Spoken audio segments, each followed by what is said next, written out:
Hi, everyone. Welcome back to A Tribe Called Dhillon podcast. I'm Angie Dhillon. And I'm Rose Dhillon. And I'm Alvin Dhillon. And if you have not had a chance to hit that subscribe button, like or share, please click on that subscribe button. If you're new to our channel, we would love your support because our digital family is growing.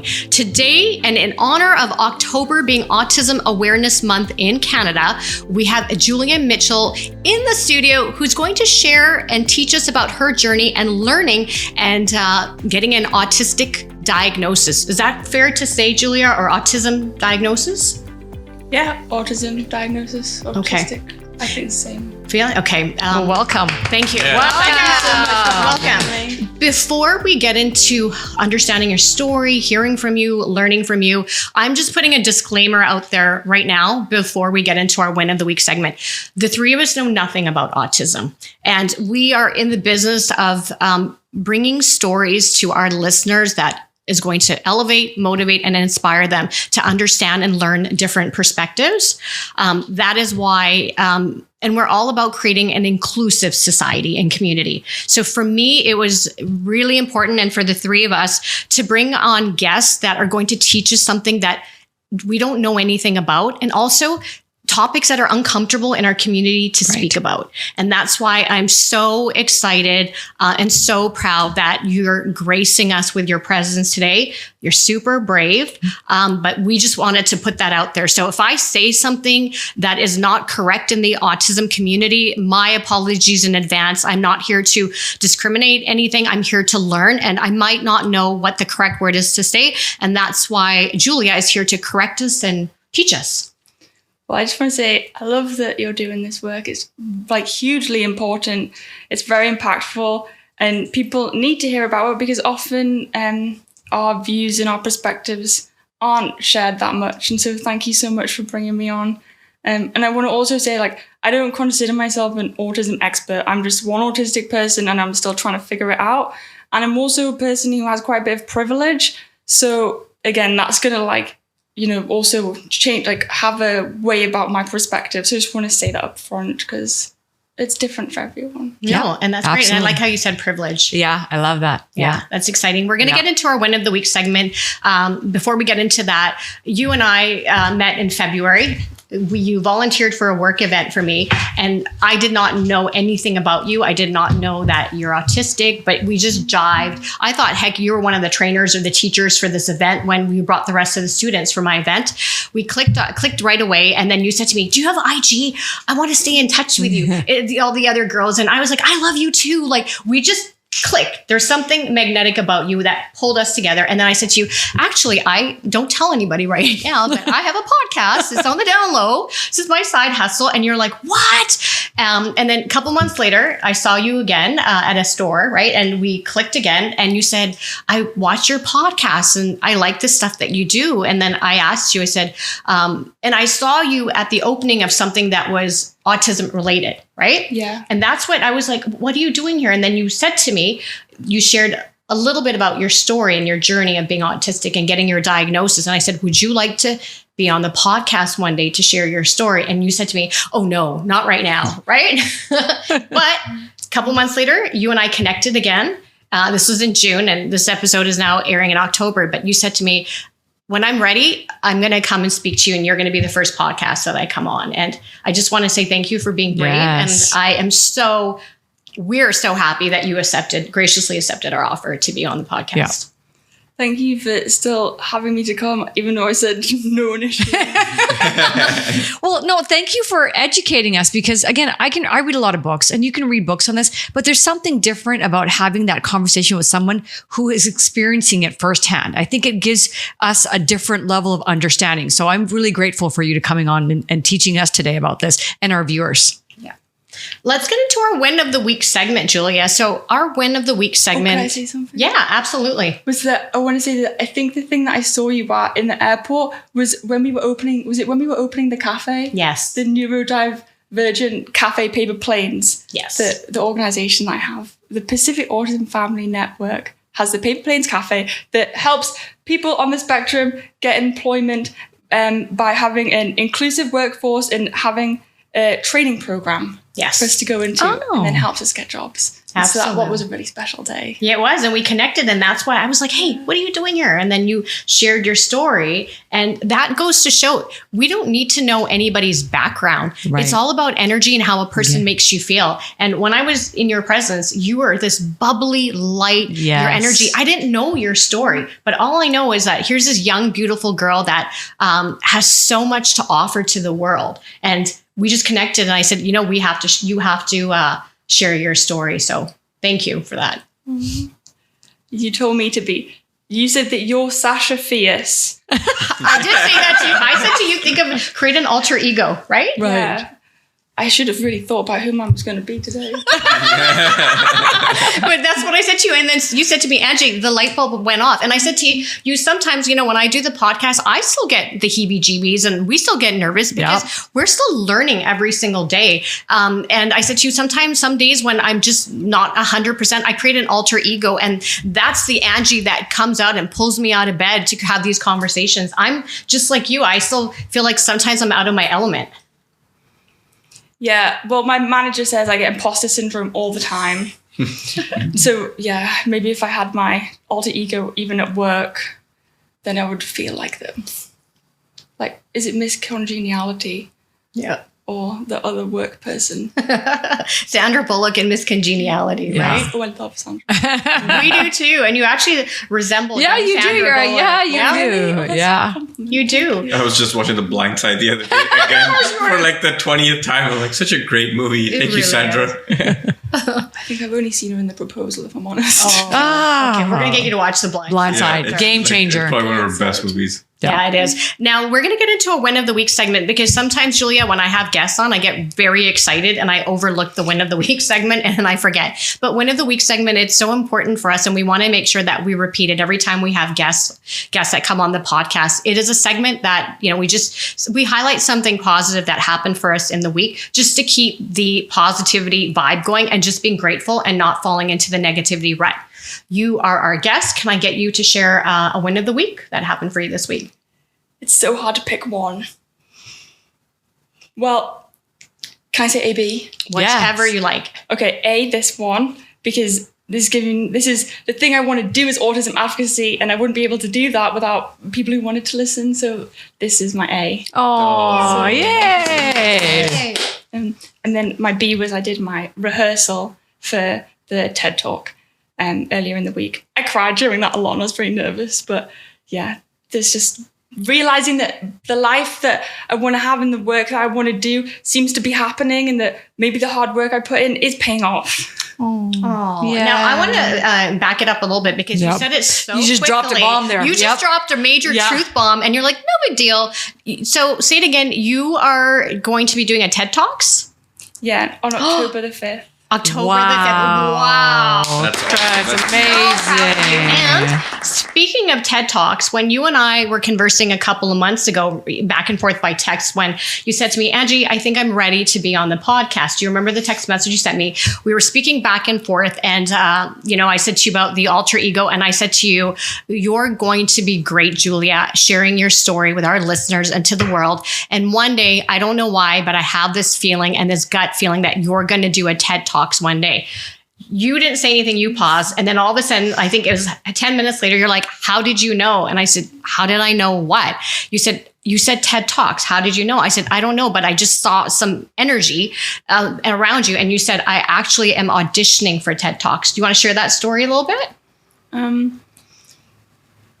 never knew where to begin stories, but I guess I saw in my emails, there was an ad something, and then it said you can apply for a TED Talk. So then I just applied, and then I just didn't really practice because I didn't know what to say. And then she just said that she was just like, I would really like to have you on. And then I was just really surprised. And then they've just been really supportive. And I get to talk about supporting autistic people in the workplace, which is my job. And I'll be honest, it was very stressful writing it, but it's coming together. And yeah. Right? It's happening for you. It's happening, yeah. How exciting is that? When you said to me, I auditioned, I said, I had no idea, Julia. And I said, please let me know when, you're confirmed and I'm going to send you positive vibes. And then you messaged me and you said, Angie, I got the TED Talks gig. I'm speaking. And I said, I'm so proud of you. Well, I really look forward to coming back on here when you have the TV program. Because if you said you thought I was going to do TED Talk, I feel like you guys are going to have a TV program. Oh, So, thank you. Thank you. This is why we're building this type of a community of like-minded folks. So we're so excited for you. We're so pumped. You're going to have to share the TED Talks video with our listeners. We'll Absolutely. put it on our YouTube channel and we will pump it. Yeah. We will be watching and supporting. Yeah, we'll be watching and supporting. We gotcha. Now, over to you, Al. What is a win of the week for you? Oh, I feel like my wins lately have been tied to one topic, and I'm trying to steer away from it. But I feel like it's gonna go right back to it. But I gotta say, it's related to a partially a reno. But now that I'm looking back at it, we're doing renovations in our home, and now that I look back at it, I feel like my win is that I've been able to collect a few really highly skilled contractors that it takes a long time to get these kind of people, and I've seen their skill and I've seen their quality of work, and now I'm like, it's like a tool in my tool belt. So I'm like, okay, I got a few solid people, and now I know their work is so good. Like, people are asking me at work, like, hey, who's doing your flooring? Who's doing this? And I'm starting to refer them to other people. So I feel like that's my way of giving. You're growing the business. Yeah, absolutely. That's awesome, Al. That's awesome. We've been hearing about Al's renovation wins since we started the podcast. Since we started the podcast over a year. And people ask me, like, why is it taking so long? And then I have to let people know that I learned myself the hard way. I didn't realize how hard doing a full renovation if you're living in it. So if you're living in it, you have to do piece at a time. So I have to do like the bedrooms, one bedroom at a time, because if we're living in it, it's very hard. So you do a piece, and then you wait till that's done. Then you move on to the next piece. And then after we do a few pieces, we take a break because it's so stressful. Like, there's been times where sometimes I have to tell them, can't come over for a week or two. Things are getting done. The house is dusty, or we don't have space for you. And yeah, I learned the hard way that it's definitely not easy doing a full reno and living in it. And the reason why we had to live in it is, I'm sure you're aware, the rent prices here in Vancouver are so high that if we were to move out of there and say go live in another place for, let's say, 3 to 6 months, that could have like doubled our rental budget. Mm-hmm. So learned a lot. We're almost there. It's good that they do it piece by piece, because imagine being in your kitchen or having a shower and there'd just be so many people around you, and then your house would be in pieces. Yeah, right. That's pretty much what it was for a while. Yeah. I think our main bathroom sink became the laundry sink for about a month or so. Yeah, and then the kitchen sink became the laundry sink. Yeah. Then the laundry sink became the kitchen sink. And I feel like we need to give a shout out to our parents for that, because they've been so flexible, and considering we have elderly parents, they've been so adjusting, and we've really somewhat adjusting. We put them out of their comfort zone, but we do have to give them a shout out, because I don't know if I would be the way they are. I'm with you. You got to give a shout out to them for their funds too, because they've been funding this renovation. And you can imagine it's very loud. Yes. Oh yes, and chaotic. Yeah. Rose, over to you. Okay, I got 2 wins. Okay, so the first one is Miss Julia brought us this beautiful flower over here that I had to put, because that sunflower and that yellow vibe is just what I'm feeling, the happy vibes. And this ties to my second one. The reason I'm feeling such happy vibes is I'm in school. So not only do I have a day job, I have a podcast, I have full-time school. And so I don't get to get out and do a lot of great fun things. Like, to go plan something is just not in the works this year. So if I have some time, I'll try to watch something that'll like uplift me. And Alvin, I came over yesterday, and Alvin said, well, why don't we watch the Righteous Gemstones? I'm so glad we did. That's so funny. Love that show. The writers behind that, the producers, the actors, like, just such a well thought out show. And every line is like this little punchline of like, just, really, you said that, and you laugh so hard. So the world is in just a little bit of we're in a really kind of negative spiral right now. We're all dividing, we're all not. So I just say humor is what's going to carry us through life. So if you're just in a place where you need something to laugh, watch The Righteous Gemstones. I promise you it'll deliver some really good laughs. Laugh out loud. Yeah. You should check it out. It's like finally like a solid comedy. After you leave, Julia, we're going to give you a laundry list of shows to watch. Please. Yeah, like Atypical, that's another show. Oh, Atypical, I love it. That's where I learned. That's where I first learned about it. Yeah. So we will give you a laundry list of shows to watch. But the Righteous Gem shows, some of the characters almost remind us of us. Yes. The way we are with each other. We're like so silly. Because there's 3 siblings, and then they're grown, they're adults, but they still act like children, which we still do all the time. So true story. You're gonna see some skits coming. So true story. My win of the week is not going to be a sugar related win, because I look back at some of our episodes. I'm like, I have killed that win to death. But my win, honestly, is I'm so happy to have you in studio, Julia, because this was a long time coming. It was 6 months in the making. And I had faith in you. I didn't think you would muster up the courage to come so quickly. I thought we would get you next year because I kept speaking about you to my siblings. But when I don't know something, I want to learn about it. And that is why you fascinate me. Autism fascinates me. Everything about anyone that I feel is different, because I always felt different growing up. I always felt that society was very exclusive to me, even though I tried to fit in and I never somehow fit in. And so I think as podcasters and content creators, and just as good human beings, we have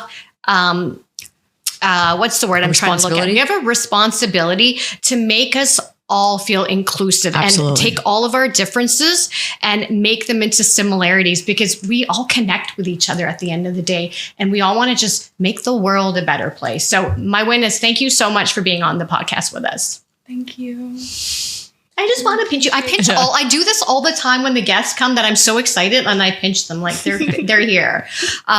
Okay, Julia, let's get into getting to know your story, your journey, because when I read your bio, I'm like, whoa, it's a roller coaster of trying to figure out what your diagnosis was, and then doctors giving you the wrong diagnosis. And it was just like finding a needle in a haystack. And to finally, when you said that, when I received the autism diagnosis and you were self-advocating that I feel I'm autistic, it was like the light went off and you finally feel like, okay, like I have something to work with now, right? Can I take you back to childhood? Like, when did you start to realize, and at what age, like, I'm different in a good, and when I say different, I mean that in a good way. Like, I'm not like the other kids. I don't feel like it was ever necessarily good or bad. It was just more confusing. And I probably first realized that when I was maybe like 6 in the school playground. And I realized that the way I referred to things maybe wasn't the way other people referred to things. Some things I said were rude, but I didn't know why. And I had trouble when I was very young. Maybe I felt like I had a bit of trouble connecting with people. I feel a bit embarrassed admitting that, because I do have really good friends, but I felt like it took a lot of work. Yeah. So at 6 years old, what kind of thoughts were going through your head when you're 6? I liked brushing my teeth when my sister brushed her teeth. And if she didn't do it, then I didn't want to do it. I didn't understand why I had to wear certain things that felt uncomfortable.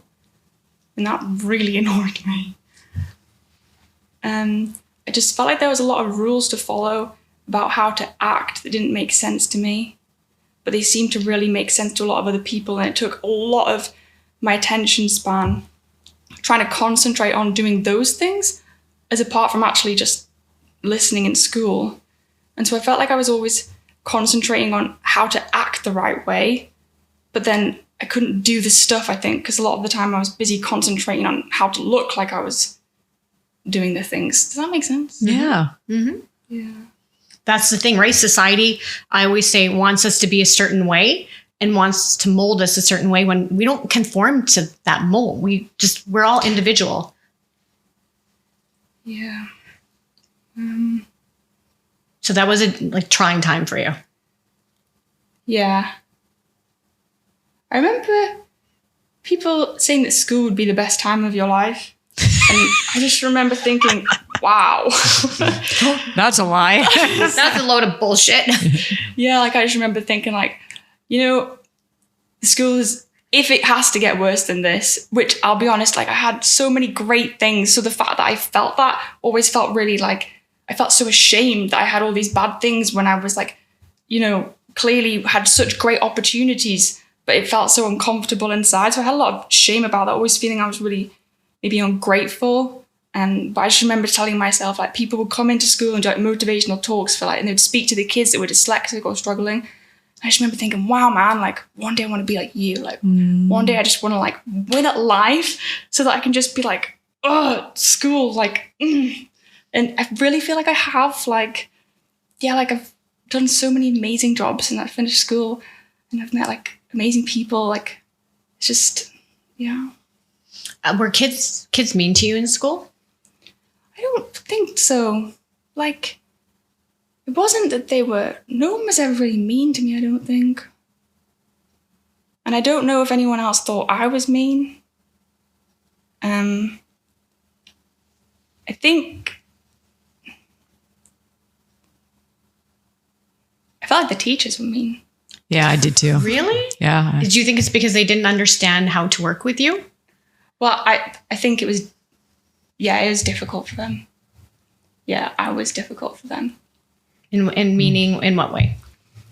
Concentrating, again, looking like I was concentrating. And that's something that I've realized about kids with autism is like, they don't always like look at teachers. Like sometimes, and this has been such a relief for me, is being like, okay, like I can just listen and just focus on listening. And like, since I got diagnosed with autism, that's become way more apparent that like that way of connecting with people is a lot easier for me. And like kind of having to unlearn all the stuff I felt like I was told I had to do growing up just so that I can be more comfortable in my skin has been, well, I felt like I was being bad by breaking all the rules that you're apparently supposed to do, but it's really helped me. Mm-hmm. I'm trying to think of, and to ask this question in a way that it, I don't want to take you back to a dark place or anything, but you said there were several diagnoses before you got to being autistic. So one of your diagnoses was bipolar and being diagnosed as ADHD. Can you explain what those diagnoses are for those listeners that don't know what ADHD, but just explaining and self-advocating for yourself. So how did those two diagnoses and when did they come at what age? I got told, well, shall I list all of them in chronological order? Okay, so when I was 7, I was told that I was dyslexic and that I was intellectually gifted. Then, which, by the way, intellectually gifted basically just means you're going to struggle a lot. And then they say you're special and you're like, well, nothing about me feels special. And then I was told when I was like a teenager that I had anxiety and that was depression. And then they put me in like some counseling sessions, which I really liked, the quiet room.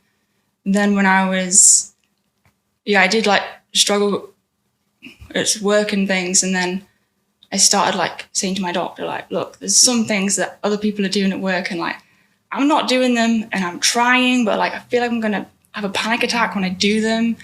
And then it's also like, these are things I'm really good at. And then he was like, oh, like, I think you have anxiety. And I was like, I know I have been told I have anxiety my whole life, but it just didn't feel right. And then they said I had ADHD after that because I think I tried anxiety and depression medication. It didn't really work. I tried ADHD medication and that really worked for the first time in my life. I could find my keys. I don't lose my phone anymore. I go to bed. I sleep through the night. And yeah, but then the kind of thing inside of me that always felt like, I don't know, this like other thing was there. And then I started looking it up online and I was like typing in things that were like going on. I was like, okay, why do I move like this when I'm alone? Why do I have these thoughts? Like, and then it was like, why do I act like this? Why do I feel this way? And then I was like, oh, you could be autistic. And I was like, well, I'm obviously not autistic. And then it was like, okay, you could have childhood trauma. And I was like, well, I mean, it didn't feel great growing up, but I really was very well supported and I really shouldn't have anything to complain about. But then I knew there were gaps in my memories I didn't really remember. So I was like, oh God, like maybe it's that. And then I kind of went down that road for a little bit, trying to like explore it. Probably shouldn't do that because I felt like I was digging at nothing. And then told someone I was autistic and they didn't believe me. And then the feeling kind of got bigger and bigger and bigger.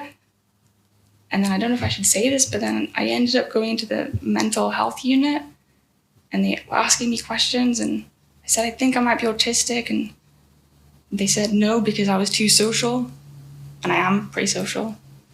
And then, I got a diagnosis of being autistic. And then, but when I left there, they wrote on my form, like schizoid personality. I don't know if it was that, but it sounded like that. And I don't want to stigmatize against people with mental health issues because, you know, like there'll be people out there with that. And I really do feel like every brain is beautiful. And so it's not that I was like scared of the diagnosis. I read about it online and it just didn't seem to fit. And then, yeah. Oh, and then it was bipolar actually first. And again, like my mum did say that I could be quite up and down and my mood did really shift a room sometimes, but again, it didn't. Yeah. So the interesting thing you said is like it just didn't feel like it connected with you. So when they were giving you these the symptoms you had, and they were relating them to saying, you know, bipolar or depression, your internal being just was saying this isn't right. And so when you got the diagnosis of autism, that's when it's kind of like the bells inside went off, saying, I think this might be right. Yeah. Okay. So like really trust your inner self is what you're trying to tell folks, is you know yourself best. Massively. Okay. And when did you get diagnosed? Like first you realized yourself that you think you might have this. When was it actually officially diagnosed? When I was 27. Yeah. And when did you diagnose yourself with it? When did you figure out this is what it's leading towards? Well, it wasn't that long before. But I think because I was going through, I guess, what I now know to be autistic burnout, it was kind of getting to a point where I was like, I can't keep going. And I was just going down this path and I was like, something's giving way here. And then, yeah, it was around that time that I got diagnosed. And I want to say that I'm very privileged and very fortunate to get that diagnosis because a lot of communities is stigmatized and they'll get diagnosed with other things before this. It costs a lot of money. Because I was in the mental health unit, they did give me a fast appointment, but for some people it can take years, and that's if you can afford it. I know that a lot of autistic women and people who are gender non-conforming probably face even more barriers to getting a diagnosis. And yeah, so I just want to say that it's not easy and it's not accessible to everybody. Mm-hmm. So you did a lot of self-advocating for yourself. Like you stood in your conviction and like, no, this is why, because there's a theme. You kept saying, I think I'm autistic, even though they would give you a different diagnosis. You're like, no, like, is someone listening to me? So you didn't feel like anybody was listening to you. Yeah. But then when I got the diagnosis, when I was speaking to him, I was saying to him, like, I'm not sure. Like, where I was like, I'm kind of scared. Like, I'm glad I was speaking to him because I knew he was an expert. And then he was like, okay, like, don't worry about it. Let's just like explore it. And I was like, okay, but then I do this but then I shouldn't do that. And yeah. When you were speaking to him, who was him? Oh, Dr. Glenn Davies at the Able Clinic. Is he a psychologist? Yeah. Okay. So you feel he really helped you out? Oh my God. Like, oh, wow. I got counseling with him afterwards and he was just like, he was so supportive. So supportive. And do you think he helped to change your life in some aspects? Massively. Yeah. Yeah. Because do you feel up to that point you were misunderstood?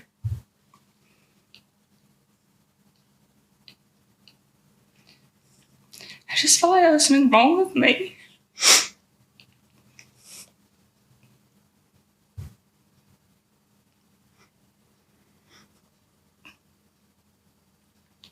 Now you got me. me. Me too.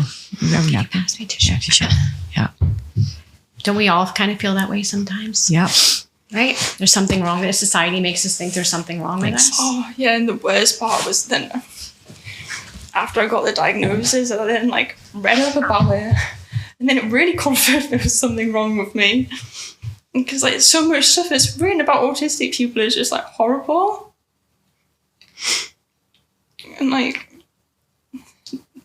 Dr. Glenn was like, don't read that stuff, Julia. He was like, don't read scientific journals. I went hard into the research. We do that, right? Yeah, we do that. We want to know. We want to know, yeah. I really wanted to understand. And then I was like, but I was like, the people who are researching it, like, they're the ones who are right because they're researching it. So why does it feel so horrible? Because they don't know what it feels like to be autistic, right? Yeah. They're looking in from the outside. Like if you were to write a research paper, you have the empathy, compassion, and the feeling like this is what I'm feeling. When someone who hasn't lived a day in the life of being autistic doesn't understand. That's like me writing a research paper. God heck, what the hell do I know? I have no business writing a research paper. Yeah. Right? On autism, but you could write a research paper on bullying because you've experienced that firsthand, right? So yeah, I think that sometimes our researchers, it's just kind of like, the women's craze of the menopause right now. We've had men researching. Why are you telling us how women are supposed to feel? So like I can understand where you reading those papers doesn't necessarily mean it was someone that experienced that. It's usually someone that they maybe know or care for, and that's what inspires them. So I think the intention is always good, but you're right. It's not always helpful information. This is why you're doing what you're doing, right? And your cry, Julia, and the tears, it seems like for me, I'm connecting to your soul. It's like tears of like relief. Yeah. Like I got it. I'm not different. I'm not weird or anything. And if I can get you to just share, what do they say about autistic people out there? Because I don't know. We don't know. And we want to change that narrative today. Well, this is where it gets confusing because and I've been told I overcomplicate things, but so it's so the stuff I read was it's a disorder, it's a problem. It's, some people talked about having a cure. And so then I was like, what? And I kind of tried to connect with that because I did always feel there was something wrong with me. But then the people around me always had so many nice things to say about me that it was hard to believe that, why would they say all these nice things about me if I needed to be cured? And then the thing that really helped was autistic advocates, because they share their story and then you realize you're not alone, and they're really empowering. And they talked about maybe being different and their experience, and some of them got bullied, and I was very fortunate not to have that. But what sorts of things did they write about us? Not nice things? Well, I guess if my worst fear was that there was something wrong with me, it confirmed that. Maybe that's what I should say. It confirmed my worst fear. Okay. Can I get you to share to our listeners what actually autism is, or being autistic? What does that mean?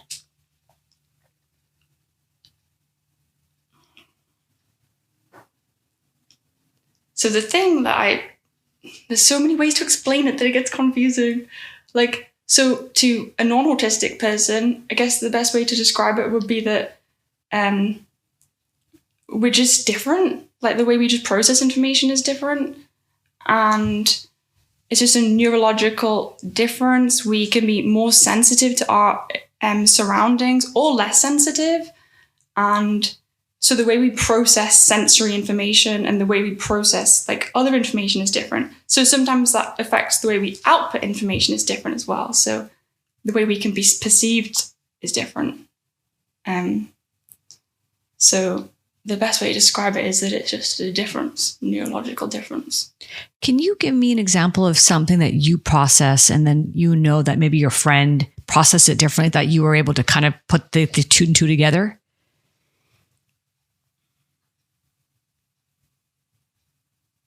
Should I use the dog example I told you before? Yeah. Mm-hmm. Okay, so I guess I used to think I was a psycho because I was seen as not very emotional maybe sometimes. And when my dog died, my dog was my best friend. I got him for my birthday when I was younger. And my sister and mom were crying down the phone. And I was just okay. And then I just wrote on the whiteboard, my browse is dead. And then that was the end of it. And then I would just look at it every day.